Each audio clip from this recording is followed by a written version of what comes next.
tere, siin Tauno. Alustame videoseeriaga, kus lõpptulemusena valmib siis mobiilimäng. Esimeses videos me vaatame, kuidas lisada ekraanile objekte ja need objekte liikuma panna. Selleks olen juba loonud uue App Inventory projekti nimega Game ja olen siis selle projekti esilehel. Soovitan alati mobiilirakendusel teha nii, et esileht oleks nii tavaleht, kus siis nuppu vajutades saaks edasi näiteks kas mängu või siis sinna äppi. Ja mina teengi siis nii, et esilehel oleks lihtsalt üks nupp nimega mängi. Selline avaleht tuleks teha siis mitmel põhjusel, aga peamine põhjus on see, et screen ühte on muidu hiljem väga keeruline muuta, et teisi lehekülge on palju lihtsam muuta. Aga lisan siis uue lehekülje add screen ja panen selle nimeks Space Game. Et minul tuleb selline kosmosemäng siis. Okei. Ja nüüd lähme tagasi screen ühele siis ja programmeerime nii, et nuppu vajutades avaneks ekraan Space Game. Lähme siis ploki vaatesse ja button 1. Kui when button 1.click do ja mis siis juhtub, kui seda nuppu vajutatakse. Kontrolli alt leiame tüki open another screen, screen name. Ehk siis avatakse teine ekraan ja siia paneme siis selle teise lehe nime Space Game. Nüüd on siis selle esilehe nuppu funktsioon programmeeritud. Läheme siis siia Space Game'ile ja hakkame mängu tegema. Selles videos siis kõigepealt vaatame, kuidas lisada objekte mängu tegemiseks ekraanile ja kuidas neid liikuma panna. Meie kasutame siis mängu tegemiseks sellist komponentide alajaotust nagu drawing and animation, joonistamine animatsioon. Et siin on siis canvas ehk lõuend, selline põhi, kuhu saab lisada erinevaid objekte, näiteks palle või siis erinevaid pilte, image sprite. Et lohistan kõigepealt siia ekraanile siis canvase ja paremast servast paneme selle suuruseks kohe fill, parent, kõrguseks ja laiuseks ka fill parent, las ta olla ekraani suurune. Ja teiseks lohistame siia peale siis ühe image sprite'i. See on siis tegelikult nagu pilt. Nüüd võiks selle pildi ära muuta, et mina olen oma arvutisse salvestanud juba ühe tähepildi, et selleks, et arvutis siis pilti kätte saada, tuleks klõpsata sellele image sprite'il ja siis paremalt siis picture, upload file, choose file. Ja minul siin töölaual on selline fail nagu star.png. PNG on selles mõttes hea faili formaat, et sellel jääb taust ka läbipaistev, kui on tehtud läbipaistvaks. Ja okei. On näha, et see täht on siin nüüd olemas, aga teeme selle väiksemaks. Mina panen selle suuruseks siis kõrguseks 50, pikslit ja laiuseks ka 50 pikslit, Et selline see täht mul siis on. Objekt, mida me liigutama hakkame, on nüüd lisatud, aga programmeerime nii, et hakkaks siis edasi liikuma. Selleks läheme blocks vaatesse ja teeme nii, et Space Game'i alt otsime siis sellise tüki üles when Space Game initialize to, et kui see ekraan avaneb, mis siis teha võiks. Paneme siis selle pildi liikuma. Otsime siis üles set image sprite 1 punkt speed 2 ehk kiiruseks ja siit matemaatika alt leiame siis üles sellise numbritüki, paneme talle kiiruseks näiteks 5. Ma muudan ka selle image sprite'i nime ära, siis on paremini siin näha. Lähen disaineri vaatesse, klõpsan selle image sprite'i peale ja panen rename, ma panen selle nimeks siis tähe pilt.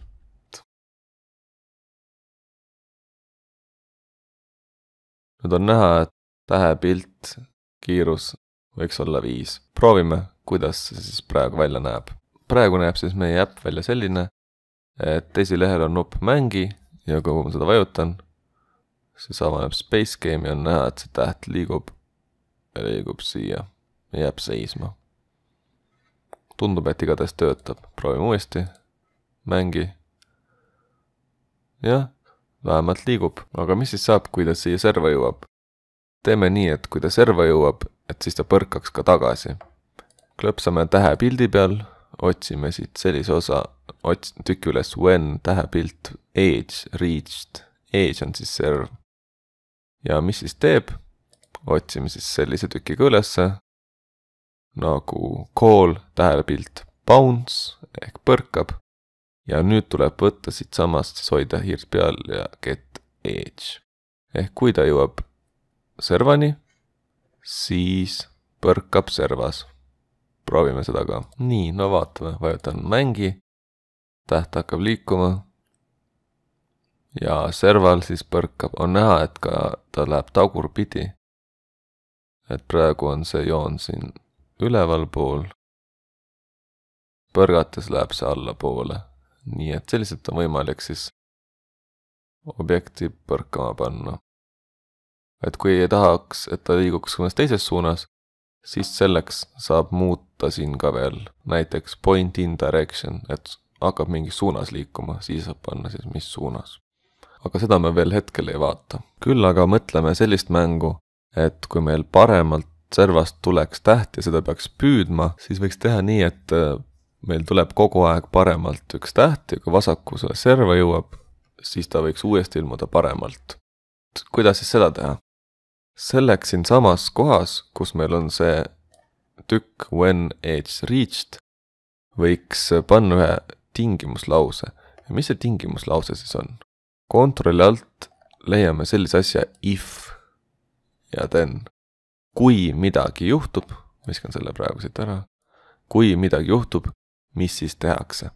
Teeme siis nii, et kui see serv on vasak sein, siis ta ilmub jälle paremalt. Nüüd nipp on selles, et meil on võimalik võrrelda seda sama serva. Et see serva väärtus on siis vastavalt selline, et kui on ülemine sein, siis on see 1, kui on alumine sein, siis on see -1, kui on vasak sein, on -3 ja parem sein on siis 3. Meie paneme siia siis -3 ehk kui vasakult serva puudutab. Nüüd teise asjana me ei tahaks, et see täht liiguks mitte vasakult paremale, vaid paremalt vasakule. Selleks me saame panna kiirusega teistpidiseks -5. Nüüd see täht hakkab liikuma paremalt vasakule ja kui ta puudutab vasakut seina, siis tuleks liigutada see täht jälle paremale serva. Selleks on siis siin samas tähe pildi all ka selline tükk nagu move to. Aga kuhu siis me peaksime liigutama? Nüüd ekraanist paremini arusaamiseks olen ma siis joonistanud siin eraldi välja selle ekraani, et nii nagu on meil see siin mängus. Siin ekraanil sellel objektil on ka koordinaadid, kus ta siis liigub. Et selle objekti ülemine vasak nurk on see, kus see objekt siis asub. Ja näeme seda, et olen siia joonistanud ka siis selle ekraani, kui meil on pilt siin nurgas. Selliselt see täht. Siis see tähendab seda, et selle tähe koordinaat on selline, kus x on 0, x on 0 ja y on 0. Nüüd, mis siis teha, kui see täht asub näiteks siin, mis ta koordinaadid siis on? Tegelikult on need koordinaadid siis sellised, et siin on x on suurenenud, oletame, see on siis 50, aga y on endiselt 0. See on siis see punkt siin. Kui see täht asuks siin, mis siis tema asukoht siis oleks? Sellisel juhul oleks selle tähe asukohaks x oleks 0, sest x on siin 0 ja ta läheb aina suuremaks siia poole. Ja siin oleks y võrdub 50. Aga mis siis oleks selle tähe koordinaat, kui ta siin oleks? Siin olles oleks siis tähe koordinaadiks, et x on meil siis siin 0, 50, 100. Ja y oleks siis 0, 50, 50. et selliselt saab siis neid koordinaate paika panna. Nüüd, kui meil see täht on jõudnud siia serva ja me tahame, et ta ilmuks uuesti siit paremast servast, siis tuleks tal ilmselt kuhugi siia joonistada. Mis siin siis need koordinaadid on? Nii, esiteks on vaja meil mõelda siis X välja. Nüüd X ei ole midagi muud kui see ekraani laius. On nii, et X on meil siis ekraani laius, sest et ta võib olla ju suurem või väiksem. Ja mis meil Y on? Y on meil siis täpselt seesama, mis tal enne oli. Y võrdub ja me võime siia suvalise arvu panna selle sama 50 praegu. No proovime.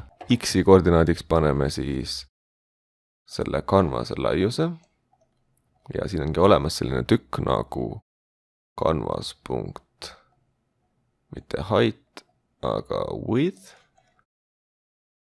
Ja Y-ks võime praegu panna siis lihtsalt 50. No proovime. Tundub, et tõesti.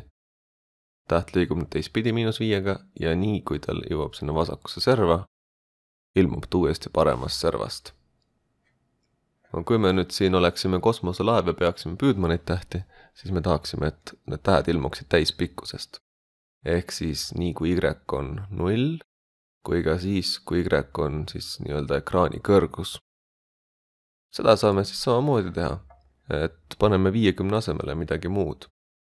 Nüüd, kui me tahame, et suvalisest kohast ilmuks, otsime siit math'i alt sellise tüki nagu random integer, suvaline täisarv, ja paneme siis 0-st, võib 100-ni, aga meie võime panna siis siia ekraani kõrguse.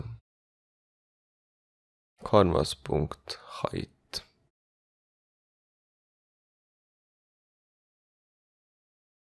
Proovime, kuidas see nii töötab.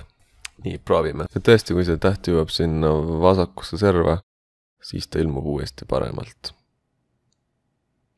Suvalisest kohast. Ehk siis see Y on siis 0-st kuni ekraani kõrguseni.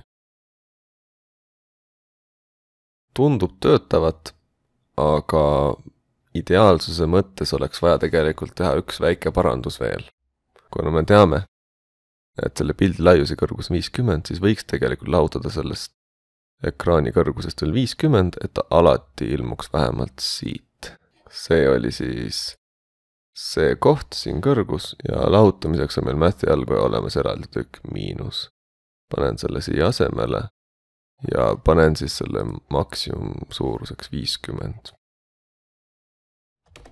Video lõpp läks küll natukene keeruliseks, aga võtke aega, mõelge selle üle ja loodan, et saate siis objekti ekraanil liikuma. Nüüd, kui tahta, et objekt liiguks ülevalt alla, mis siis muutma peaks? Esiteks peaks siis muutma ära suuna, et suuna saate muuta siit tähe pildi alt ja point in direction näiteks, et panete siia, mis suunas ta liikuma hakkaks. Teine võimalus selleks on rotate, et saab ka pöörata, et ta 90 kraadi siis pööraks. Siis teises osas ülevalt alla liikumiseks ei peaks enam võrdlema -3-ga, vaid alumine sein on siis -1, nii et see võiks -1-ga olla, ja et uuesti ülevalt tekiks, siis peab põhimõtteliselt need X ja Y ära vahetama, et X oleks siis suvaline arv 0-st ekraani laiuseni ja Y oleks siis alati 0. Egas midagi, edu katsetamisel!